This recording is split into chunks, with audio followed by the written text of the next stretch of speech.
নমস্কার ম্যাডাম, ভালো আছেন? একদম। শুভ নববর্ষ। তোমাকে শুভ নববর্ষ।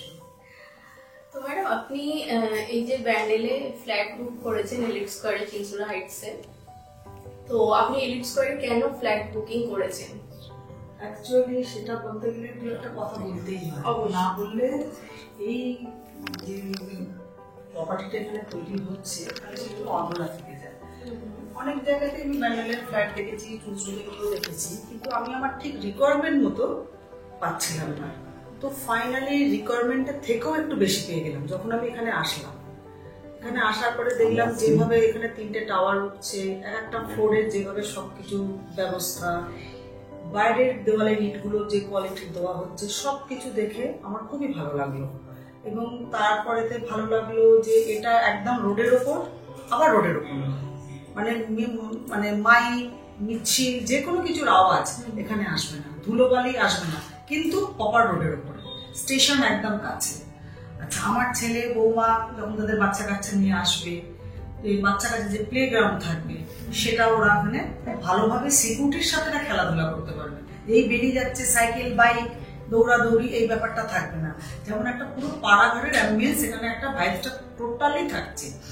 এরপর তারপরে এখানে একটা জগিং আছে, তোমার বাগান করার ব্যবস্থা আছে। এগুলোতে কি হচ্ছে, প্রত্যেকটা মানুষ এসেই যে একটা ঘরে ঢুকে যাওয়া, কেউ কাউকে হয়তো চেনা গেল না, কিন্তু এই জায়গায় যখন কমন ভাবে সবাই আসবে তখন কিন্তু প্রত্যেকের সাথে প্রত্যেকের একটা আবার পরিচয় বিনিময় হবে এবং প্রত্যেকে চিনতেও পারবে। রোজকার একটা কিন্তু অ্যাটাচমেন্ট কারোর সাথে না কারোর সাথে একটা থেকে যাবে।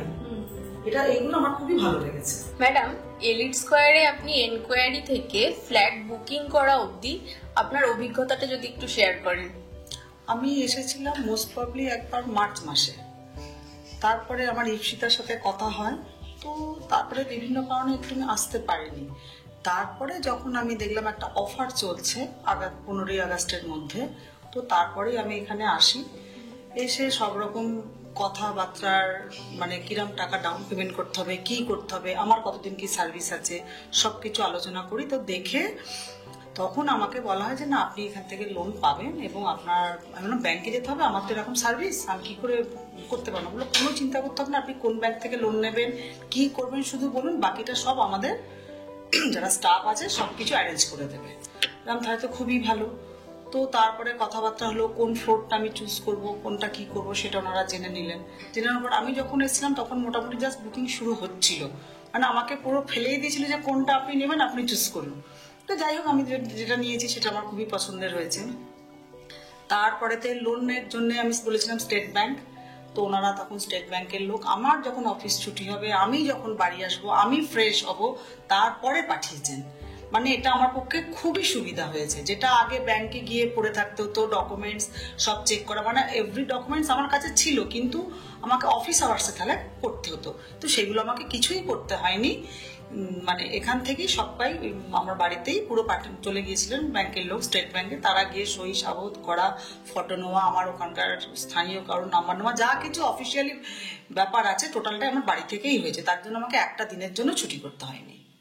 এটাতে আমার খুবই ভালো লেগেছে। এবং এখানকার যখন আসতাম স্টাফেদের ব্যবহার, প্রত্যেকের কার কার নাম বলবো, সবার নাম জানি না, তন্ময়, ইপ্সিতা, সঞ্জয়, এই বিপ্লব দা, আর তোমার নামটা এই মুহূর্তে মাথা নিতে পারছি না, কিন্তু সামনেই বসে আছো, ভালো লাগছে। তো এই হচ্ছে ব্যাপার, টোটাল জার্নিটা আমার খুবই স্মুথলি চলেছে। ম্যাডাম, আপনি এই যে ব্যান্ডেল মোড় আর কি এক্সাক্ট লোকেশনটা, এলিট স্কয়ার যে ফ্ল্যাটটা নিয়েছেন চিনসুরা হাইটসে, তো এর কাছাকাছি ব্যান্ডেল স্টেশন। তো ব্যান্ডেল স্টেশন থাকাটা কি আপনার জন্য কি সুবিধাজনক আর কি, মানে আপনার জন্য কি সুবিধাজনক? অবশ্যই, শুধু আমার জন্য কেন, এখানকে যারাই নেবে প্রত্যেকের জন্য। কারণ ব্যান্ডেল প্রথমত একটা জাংশন, আগামী দিনে ব্যান্ডেলটাকে আরো উন্নত করা হচ্ছে এবং এটার সামনে জিটি রোড। যদি মনে করে কেউ চুঁচড়ো যাবে, সামনেই অটো পেয়ে যাবে, টোটো পেয়ে যাবে, এখন অ্যাভেলেবেল। স্টেশন যদি রাত্রিবেলা কিছুই না পায়, সে হেঁটেও চলে যাবে, আর যে কোনো দূরপাল্লার ট্রেন ব্যান্ডেলকে কিন্তু ছুঁয়েই যাবে। প্লাস ব্যান্ডেল থেকে ব্যান্ডেল লোকাল ছাড়ে, এমন নয় যে না বর্ধমান থেকে ট্রেনটা আসছে ভিড় হয়ে ওই ট্রেনেই আমাকে কয়েক সেকেন্ডের মধ্যে উঠতে হবে, সেরকম না। কেউ যদি বয়স্ক মা বাবা কাউকে নিয়েও যেতে চান, তাহলে এখান থেকে টোটো করে গেল, সাবই সিঁড়ি দিয়ে উঠলো, উঠে যখনই অ্যানাউন্স হলো যে এই প্ল্যাটফর্মে এই গাড়িটা দিচ্ছে, রিল্যাক্সে তার বাবা মাকে নিয়ে কিংবা বাচ্চাকে নিয়ে সে উঠতে পারে। জাংশনের কিন্তু একটা বিশাল মানে রাখে আজকালকার দিনে।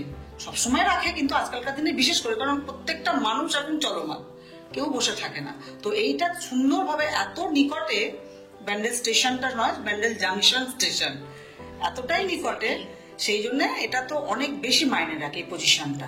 একদিকে জিটি রোড, দুপা এগুলোই জিটি রোড, প্লাস একটুখানি আর হেঁটে চলে গেলে কিছু না পেলেও ওয়াকিং এ চলে যাওয়া যায় একদম। এটা তো সব থেকে বেশি। আর পাশে তো ইএসআই হসপিটাল আছে, হঠাৎ করে যদি প্রাইমারি কারোর কোনো রকম একটা প্রবলেম হয়, যেগুলো প্রাইমারি স্টেজ, তারপরে তো তাকে যেখানে খুশি কলকাতা পাঠাতেই পারে পেশেন্টকে, কিন্তু প্রাইমারি স্টেজ যে কেউ কাউকে ইমার্জেন্সিতে তাকে মানে তৎক্ষণাৎ কিন্তু সেই সুবিধাটা দিয়ে দেবে সেটআপটা।